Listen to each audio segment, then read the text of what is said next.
In the deep hours, when the world holds its breath, when even the stars seem to lean closer, just to listen, there comes a moment of recognition. It arrives like dawn, breaking over a landscape you thought you knew. This is that moment. This is the truth that has been waiting for you. Patient as stone, gentle as the tide, that knows its time has come. You have been carrying something that was never yours to carry. The weight has become so familiar that you mistake it for your own bones, your own heartbeat, the very architecture of who you are. But tonight, in this sacred pause, between what was and what could be, you are invited to set it down. The damage they inflicted was theirs to give, but never yours to keep. Yet you have been the keeper of their storms, the guardian of their shadows, the vessel holding their unfinished sorrow. You learn this so early that it feels like breathing. This taking on, this absorbing, this making their pain your prayer. There is a difference between remembering and inhabiting, between honoring what was and letting it dictate what will be. You have been living in the house they built with their wounds, sleeping in rooms furnished by their fears, looking through windows clouded by their limitations. But you are not the architect of their anguish. In the quietest part of yourself, you have always known this. That tender knowing that rises sometimes at 3 a.m. when the world is soft and the veil is thin, when you catch glimpses of who you might be if you were not so busy being who they needed you to be, who their damage shaped you to become. The truth is not harsh, though it may feel that way at first touch. The truth is water finding its level, a bird remembering it, has wings, a seed, finally allowed to crack open in the dark earth of your becoming. The truth is that their story does not have to be the compass by which you navigate the rest of your days. You have been so careful, so mindful of their fragility, as if your healing might somehow wound them further, as if your freedom might be a betrayal, as if your joy was an insult to their suffering. But your luminescence was never meant to dim in deference to their darkness. The sun does not apologize for rising. This carrying you have done, it has been holy work in its way. The tending, the holding, the trying to heal what could not be healed through your loving. You have been faithful beyond measure, loyal beyond reason. But faithful to what? Loyal to whom? To the wounds, or to the possibility of wholeness? There comes a time when the deepest act of love is the laying down of the burden that was never yours, when the most sacred choice is to stop living as if their healing depends on your sacrifice, as if their peace requires your perpetual penance. You have been writing your life in the margins of their story, footnoting your dreams with their limitations, editing your hopes to fit the boundaries of their beliefs about what is possible. But you are not a supporting character in the drama of their unfinished healing. You are the author of your own becoming. The patterns they taught you, the flinching, the smallness, the careful navigation around their triggers, these have become your prison. You walk through your life as if you are still in their house, still tiptoeing around their sleep, still measuring your breath by their breathing. But you are no longer the child who learned that love meant absorption, that belonging required disappearing.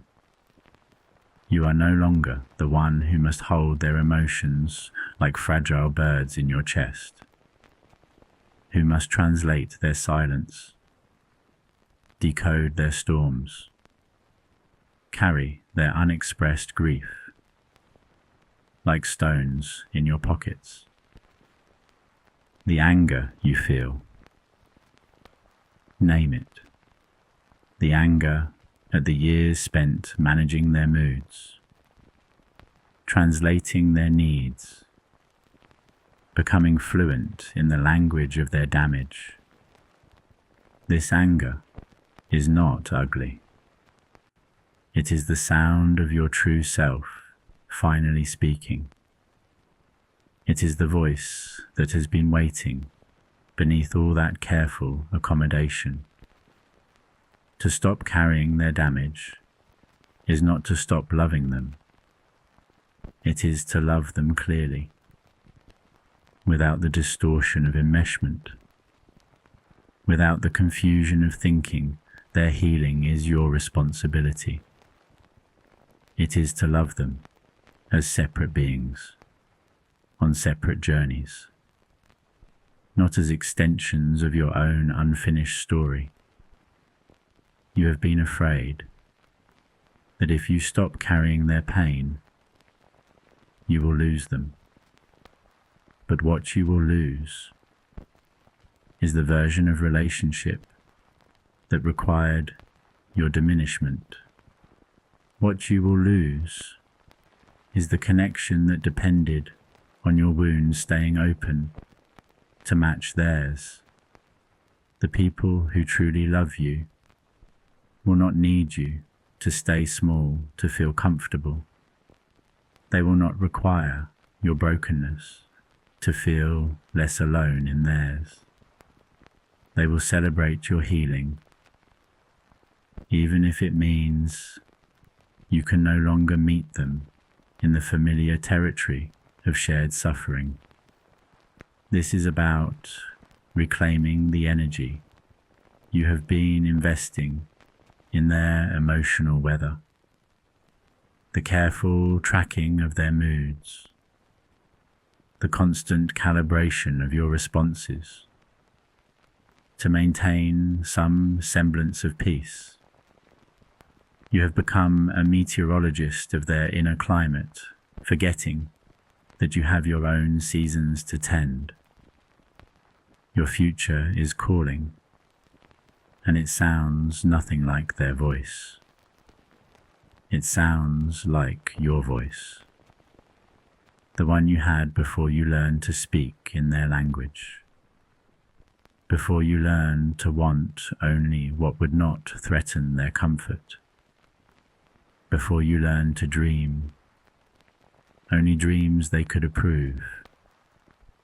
There is a life waiting for you that you have never lived, because you have been too busy living around their damage, choices you have not made, because you learned early that your choices must serve their stability, risks you have not taken, because their fears became your map of the possible.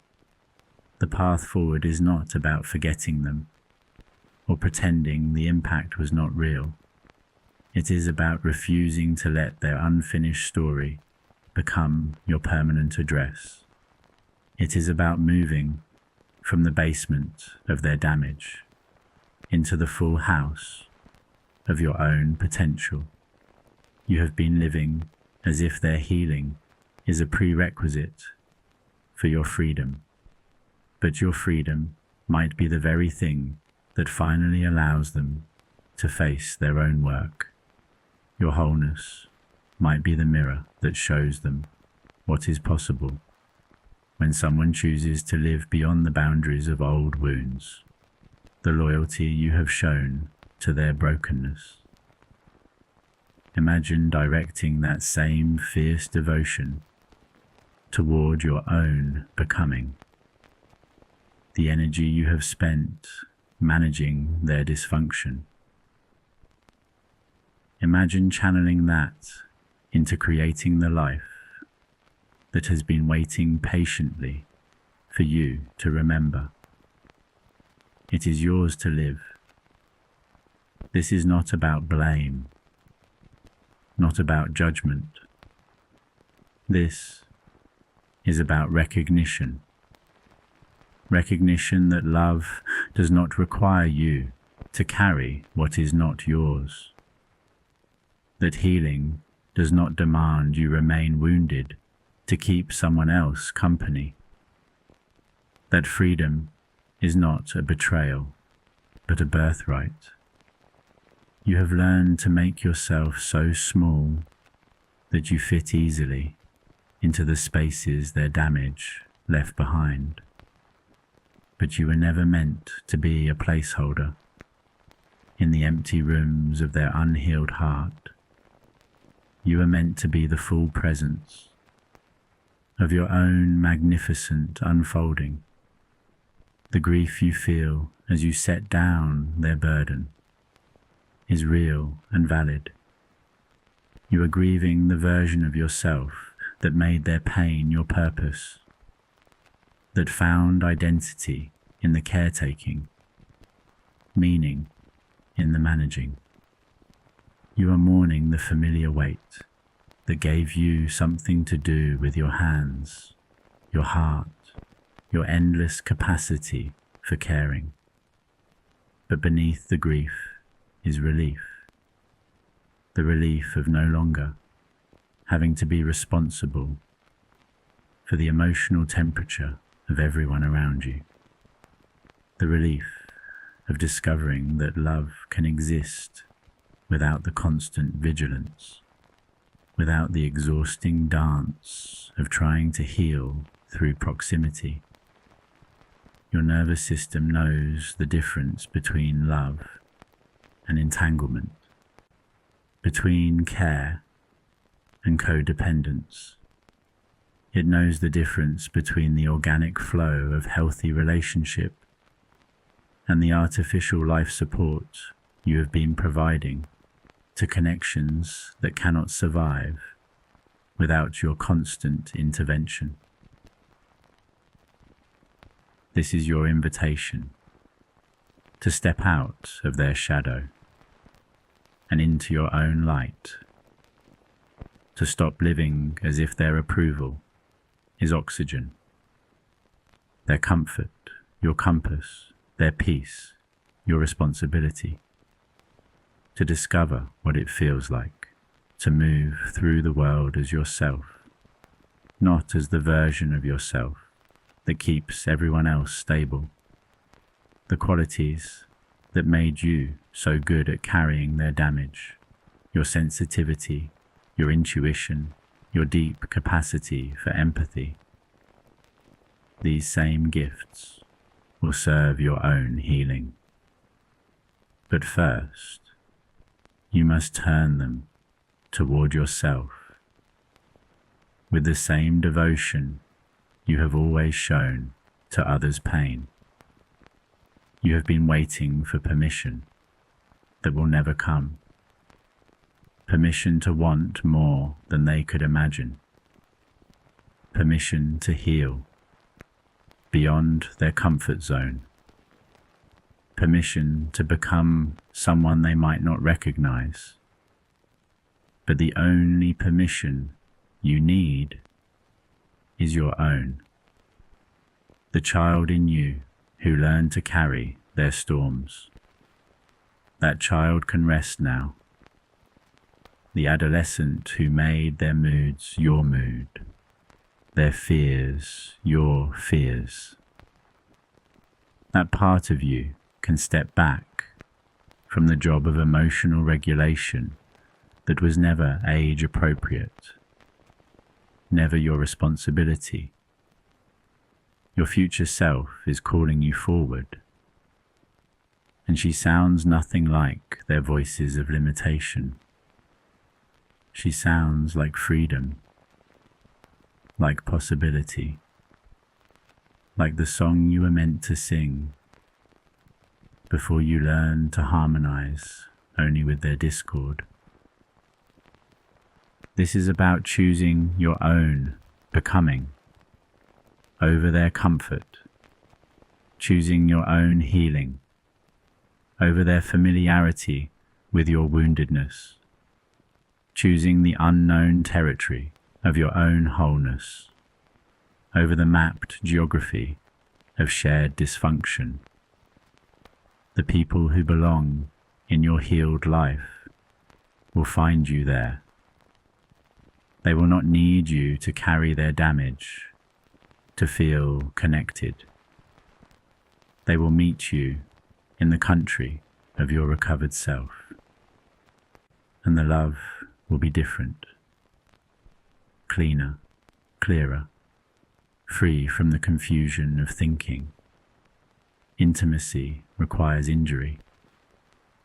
You have been practicing presence with their absence, loyalty to their limitations, faithfulness to their fears. But what would it look like to practice presence with your own becoming, loyalty to your own dreams, faithfulness to your own magnificent potential? The work now is not about them. The work now is about you, learning to live as if your life matters, as if your dreams deserve space, as if your healing is not contingent on anyone else's readiness to heal alongside you. This is your time, not when they are ready, not when they understand, not when they can handle your freedom without feeling threatened. This is your time, because you are alive, because you matter. The truth you needed is here. You are not responsible for healing what you did not break. You are not required to stay wounded, to keep anyone else company. You are not obligated to dim your light, to make others comfortable with their darkness. Your life is calling. Your dreams are waiting.